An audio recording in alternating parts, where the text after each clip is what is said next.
سعد بھائی اتنے غور سے بھی نہ دیکھیے گا کہ کہیں شیشہ نہ ٹوٹ جائے۔ سعد بیٹا، طلحہ نے آپ کے ساتھ مزاح کیا ہے اور وہ مسکرا بھی رہا ہے، آپ جلدی سے اس کو دعا دیں۔ ابا جان مجھے تو دعا نہیں آتی۔ کوئی مسلمان کسی مسلمان کو ہنستا دیکھے تو یوں دعا دینی چاہیے، اضحک اللہ سنک، اللہ تجھے ہمیشہ ہنستا ہوا اور خوش و خرم رکھے۔ اور اگر کسی پر غصہ آ جائے تو فوراً اعوذ باللہ من الشیطان الرجیم پڑھنا چاہیے اور اس جگہ سے دور ہو جانا چاہیے۔ الحمدللہ۔ یرحمک اللہ۔ شاباش طلحہ بیٹا، بالکل ٹھیک کیا آپ نے۔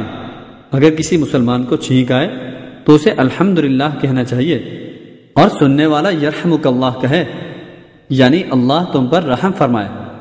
پھر اس چھینکنے والے شخص کو پھر یہدیکم اللہ ویصلح بالکم کہنا چاہیے۔ یہدیکم اللہ ویصلح بالکم۔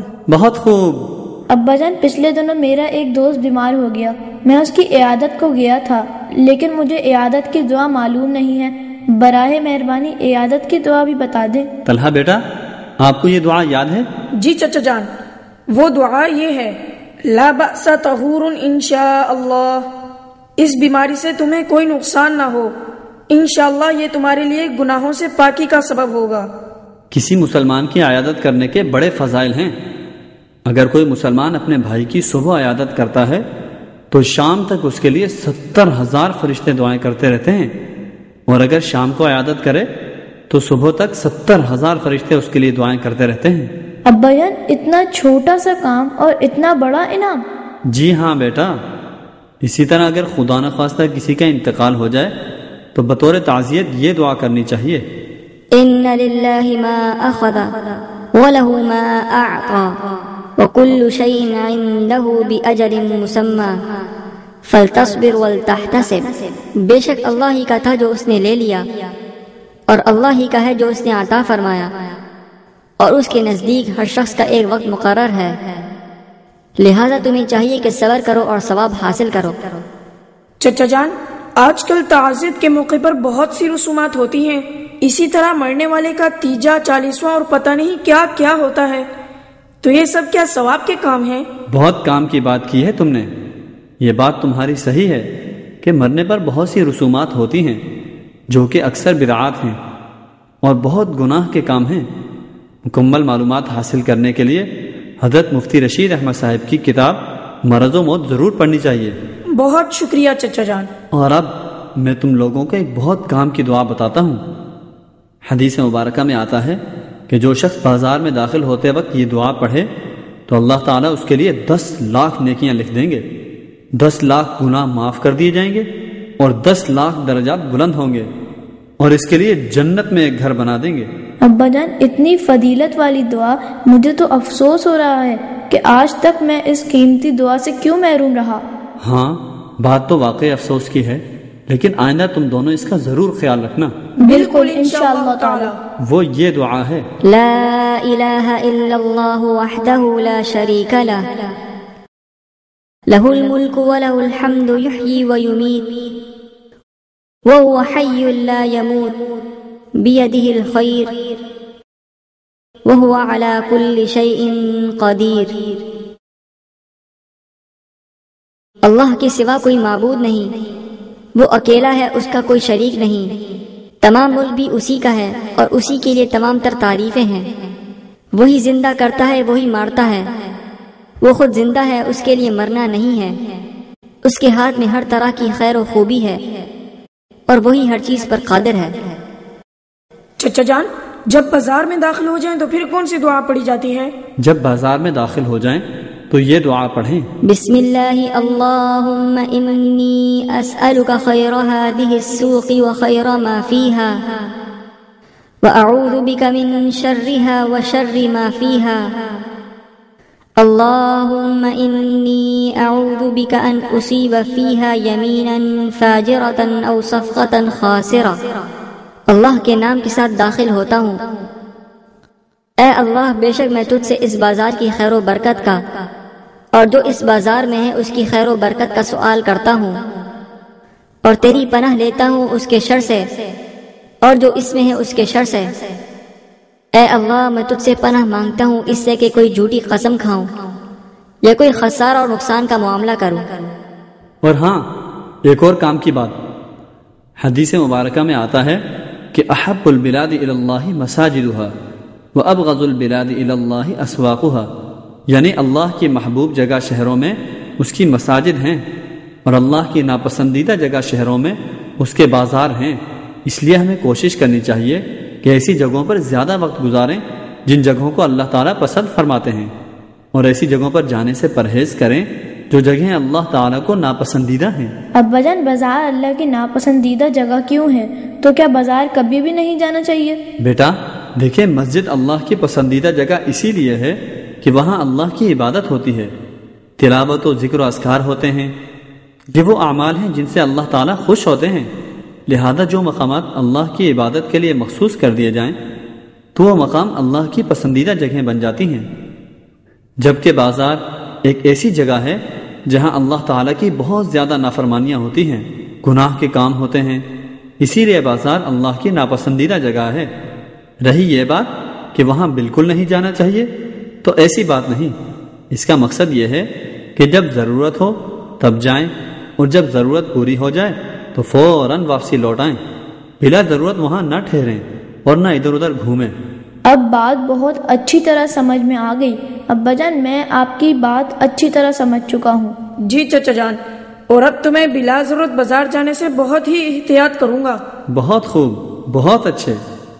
چلو اب سنو کہ جب کوئی پسندیدہ چیز پر نظر پڑے تو یہ دعا پڑھنی چاہیے، الحمدللہ الذی بنعمتہ تتم الصالحات۔ سب تعریفیں اسی اللہ کے لیے ہیں جس کے انعام سے نیک کام پورے ہوتے ہیں۔ جب کسی ناپسندیدہ چیز کو دیکھیں تو یہ دعا پڑھنی چاہیے، الحمدللہ علی کل حال۔ اللہ کا شکر ہے ہر حال میں۔ چلیں اب آپ کو ایک اچھی سی نظم سنواتے ہیں۔ بنو پیارے بچوں نبی کے غلام، عبادت کرو تم خدا کی تمام۔ بنو پیارے بچوں نبی کے غلام، عبادت کرو تم خدا کی تمام۔ کرو اپنے ماں باپ کا احترام، کرو اپنے ماں باپ کا احترام۔ بزرگوں کی خدمت کرو صبح و شام۔ بنو پیارے بچوں نبی کے غلام، عبادت کرو تم خدا کی تمام۔ پڑھو تم سویرے خدا کا کلام، پڑھو تم سویرے خدا کا کلام۔ ادب سے کرو تم سبھی کو سلام۔ بنو پیارے بچوں نبی کے غلام، عبادت کرو تم خدا کی تمام۔ نہ تم جھوٹ بولو کبھی بے لگام، نہ تم جھوٹ بولو کبھی بے لگام۔ کہو سچ ہمیشہ، بنو نیک نام۔ بنو پیارے بچوں نبی کے غلام، عبادت کرو تم خدا کی تمام۔ پلاؤ غریبوں کو الفت کا جام، پلاؤ غریبوں کو الفت کا جام۔ پرندوں کو بھی نہ کرو بے آرام۔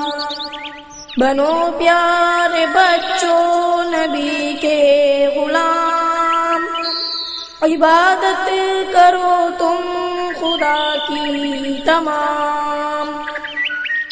نہ سڑکوں پہ دوڑو کبھی کبھی بے لگام، نہ سڑکوں پر دوڑو کبھی بے لگام، نہ جھگڑو کسی سے ہے غصہ حرام، بنو پیارے بچوں نبی کے غلام، عبادت کرو تم خدا کی تمام، کرو بے ضرورت نہ تم خرچ دام، کرو بے ضرورت نہ تم خرچ دام، بچاؤ گے پیسے تو آئے گا کام، بنو پیارے بچوں نبی کے غلام، عبادت کرو تم خدا کی تمام، نہ کھاؤ برف قلفیاں کھٹے آم، نہ کھاؤ برف قلفیاں کھٹے آم، وگرنہ تمہیں ہوگا نزلہ زکام، بنو پیارے بچوں نبی کے غلام، عبادت کرو تم خدا کی تمام، کہو سارے اسلام کا ہو نظام، کہو سارے اسلام کا ہو نظام، ملے پاک دھرتی کو اونچا مقام، بنو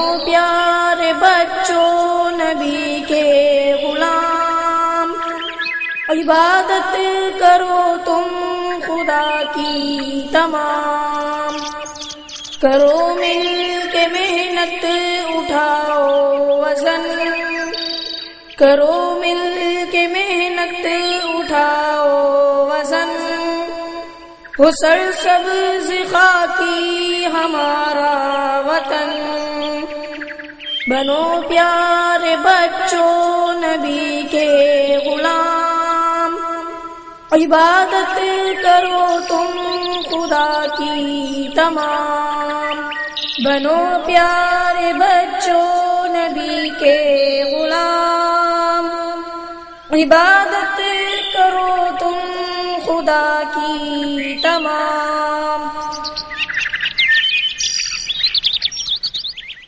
ابا جان نظم تو بہت اچھی تھی، بہت مزہ آیا سننے میں۔ اچھا تو اب ہم آگے چلتے ہیں، مزید دعائیں سیکھتے ہیں۔ سعد بیٹے دیکھنا ذرا دروازے پر کون ہے؟ چچا جان میں دیکھتا ہوں، کون ہے؟ جی میں ہوں ضیاء الرحمن۔ السلام علیکم تایا جان، کیا حال ہے آپ کے؟ آئیے آئیے۔ اچھا بھائی افضل آپ بھی آئے ہیں؟ وعلیکم السلام، جیتے رہو بیٹا۔ وعلیکم السلام۔ آئیے اندر چلیں، چچا جان ڈرائنگ روم میں ہیں۔ چلیے۔ السلام علیکم بھائی جان، کیا حال ہیں؟ وعلیکم السلام، بالکل خیریت سے ہوں، آپ سنائیں؟ اللہ کا شکر ہے کہ سب خیریت ہے۔ السلام علیکم چچا جان۔ وعلیکم السلام، اللہ تمہیں خوش رکھے، بیٹھیے۔ کیا ہو رہا ہے بھائی؟ آج ہم صبح و شام کی دعائیں سیکھ رہے تھے۔ بہت خوب، بہت ہی بابرکت مجلس ہے۔ بھائی جان میں کافی دیر سے انہیں بتا رہا ہوں، اب آپ ان کو کچھ مزید دعائیں سکھائیں تاکہ ہماری مجلس نامکمل نہ رہے۔ بالکل ٹھیک، میرے بیٹے کو بھی ماشاءاللہ 10 دعائیں تو فرفر ترجمے کے ساتھ یاد ہیں اور بہت اچھی طرح سناتے ہیں۔ کیا خیال ہے ان سے سنیں؟ بالکل، کیوں نہیں، یہ تو بہت خوشی کی بات ہے۔ تو پھر بیٹا افضل جلدی سے سنائیں۔ جی ابا جان، روزہ افطار کرتے وقت اللہم لک صمت وعلی رزقک افطرت، اے اللہ میں نے تیرے ہی لیے روزہ رکھا اور تیرے ہی دیے ہوئے رزق سے روزہ کھولا۔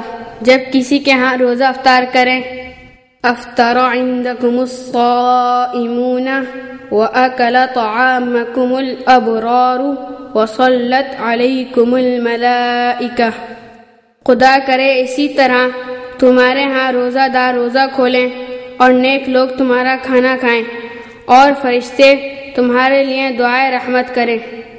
افطار کے بعد یہ دعا مانگیں، ذهب الظمأ وابتلت العروق وثبت الاجر انشاء اللہ، پیاس جاتی رہی اور رگیں سیراب ہو گئیں اور انشاءاللہ روزے کا ثواب یقینی ہو گیا۔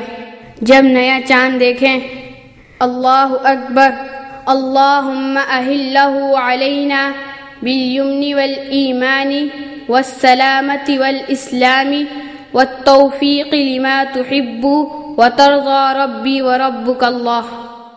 اللہ سب سے بڑا ہے، اے اللہ تو اس چاند کو برکت و ایمان کے اور سلامتی و سلام کے اور ہر اس عمل کی توفیق کے ساتھ نکال جو تجھے پسند ہو اور جس سے تو راضی ہو۔